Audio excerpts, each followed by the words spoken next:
Hey everybody, welcome to the Daily Greens. I'm your host, Little Green Kitty. I got sent this USDA safety tip thing in my inbox, so I thought that I should go through it quickly because there's been a lot of flooding going on in, the breadbasket of the U.S. Shawna of Face It Fearless, actually her town is flooding right now. I was very concerned seeing a video that she just posted recently where she showed how close the water was to her, and she said she's a little bit up farther. I will link that video down below, but it just shows, you could tell just by the expression on her face. I'm sorry if you can hear a child in the background. You could tell by the expression on her face that when she said that she did not realize how bad it was, she was serious, and it was, it's bad. And being in Florida, I know oftentimes, if you're living in a flood-prone area, people do know some of these things, but the flooding is reaching way farther than I think people are even used to. So people that might be getting flooded out right now are not necessarily used to having to deal with a lot of water like that, with their stuff getting wet. And when I saw this article sent by the USDA, I'm very glad they sent it because they gave some tips and some guidelines that I hadn't even considered that are very important when dealing with floodwaters. So they talk about all of the states that are being impacted, and it says that according to the Army Corps of Engineers, 80 flood gauges running through 10 states from North Dakota to Louisiana are indicating major flooding, the highest category. In addition to this record flooding, according to the National Hurricane Center, Tropical Storm Barry could trigger more heavy downpours from the southern plains to the lower Mississippi Valley from Wednesday through late this week. I grow my own crops, and I know how incredibly difficult it is. If you have way too much rain, there's nothing you can do. You can't go out there. You can shield your crops from some rain, but this is so much water that is happening in such large amounts that the ground has already become completely saturated, which means the rivers were already crazy full. Now all the dams are so close to rising. There have been levees breaking. It's really, really bad. And so when that happens, it takes a very, very long time for the water to recede.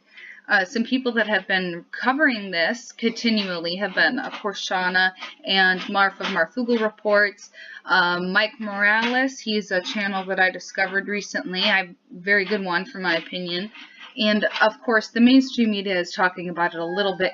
But in my opinion, they're trying not to talk about it very much because it is a very worrisome thing. If you have any ability right now, if you are not getting flooded out from your home right now, you need to look into two things: wild foraging and native plants. You need to know what kinds of native plants grow well in your yard, and you need to learn how to go find plants around you that you can maybe take back to your yard to grow, or that you can just go and harvest and bring the food back. Those are two things you need to look at because our food sources are getting a little bit scarce here. That's where they have all the cattle and everything. It's getting really bad. 10,000 acres is under 2 feet of Arkansas River water. His wheat crop, which was only 2 weeks away from harvesting, is gone. If you have elderly people in your area, in your neighborhood, go ask them if they need help preparing. They might not even know what's going on. There's a lot of people right now that are so overwhelmed with the regular things that they have going on that they can't keep up with this kind of stuff. I'm not elderly, and I have some health issues, and it's hard for me to keep up with this stuff from the pain and the issues and everything. I can't even imagine what some of these elderly people, when they all of a sudden they're at Walmart and they see all the water off the shelves and they ask somebody else. This has happened to me. An elderly person has asked me before a hurricane, "Oh, is something happening?" And I'm like, "Yes. Here, take the water that I have in my cart because you clearly have no idea what's going on." So please check on your neighbors, check on your loved ones. Take care of each other. All you lovely humans, please. Alright, so it goes through, these are the safety things that I didn't necessarily think of. It says, use bottled water. Of course, don't drink any water that has come into contact with flood water. But more so than that, if you believe that the water is at the level outside to where there has been contamination in your pipes, and you need to make sure that you're paying attention to city authorities, because they can oftentimes tell you when the water has gotten to the level at the treatment plants where there's an issue. But if the water gets into your pipes, if it gets into your home, you need to be careful of the water. You need to act like it is contaminated, because it is. Think about the areas that are flooding. I'm not going to go into the whole thing with pesticides right now and all that kind of stuff, but there's a lot of that going on all throughout the farmlands. Those are the areas that are getting flooded, meaning all that stuff is getting washed down here. But on top of that, because they have livestock there, and of course just everywhere has their own treatment facilities of waste, right? When those reservoirs overflow, where, you know, it's with the flood water, not to be nasty, but it's contaminated, okay? So it even said on here, inspect the canned foods, all this kind of stuff. Anything that has a puncture, a hole, anything that could have possibly come into contact with the water, you need to get rid of. And one thing I never thought of is it says discard wooden cutting boards, plastic utensils, baby bottle nipples, and pacifiers that have come into contact with flood waters.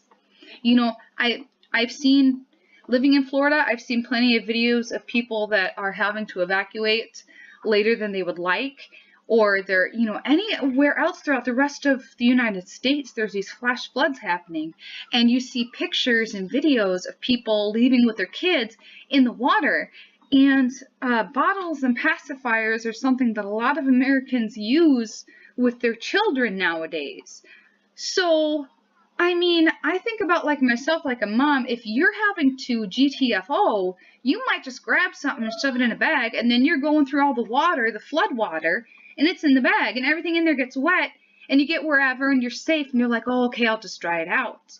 But it says here, there is no way to safely clean them. I mean, they're right. They're porous. The baby nipples and the pacifiers and stuff like that. If you think about the material that they're made out of, it's a porous material. And especially pacifiers, you know, the kids chew on them. They get those little lines and the cracks. The baby bottles, they have the little tiny pinholes. If bacteria gets caught in there, you know what happens. That's why we're supposed to get rid of them every so often, right? Metal pans, ceramic dishes, other utensils that can, including can openers, it said, clean them all with hot water. Do a tablespoon of unscented liquid chlorine bleach per gallon of drinking water, it says, to sanitize them, not to drink, to sanitize them.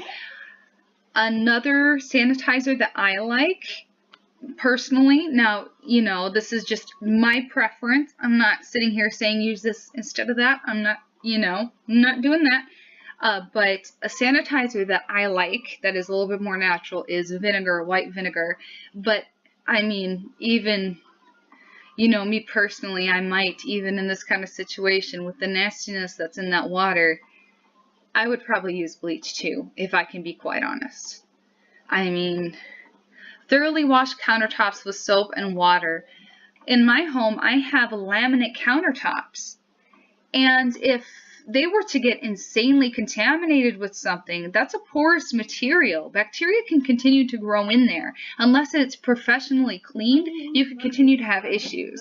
And if you think about like wood and drywall, all that other kind of stuff, I mean, flooding it's more than just being displaced from your home and having to leave, and, you know, maybe your belongings get, you know, wet, but, oh, we can replace all the stuff in the house. You have to replace the house, too, a lot of times. I have one of those mom hearts. I look at all of these people in these situations, and, like, even just talking about this, honestly, I'm fighting back tears. I am so concerned about everybody. I'm so worried about all of them. So, you guys, if you're out there and, you know, you have people in that area, if you're in that area, try to look out for each other. Spread this information. This will, of course, be linked in the description box below. Please share it with other people if you know them. Just get the information out there. Please. and thank you. I got this sent to me specifically because I have signed up for the USDA food recalls and warnings to be sent directly to me. We have another video on that showing you step by step how to sign up for all of those things. And at the end of the video, it even shows you all of the extra things that you can sign up for if you would like. So I will link that at the end. I'll have a little card thingy pop up. Be sure to check that out. And like this video, please give it a thumbs up because that tells the algorithms which videos to promote, or go make your own video on this if you want to. It's linked down below. Thank you for listening. Subscribe if you'd like to see more of our videos, and have a wonderful day, everybody.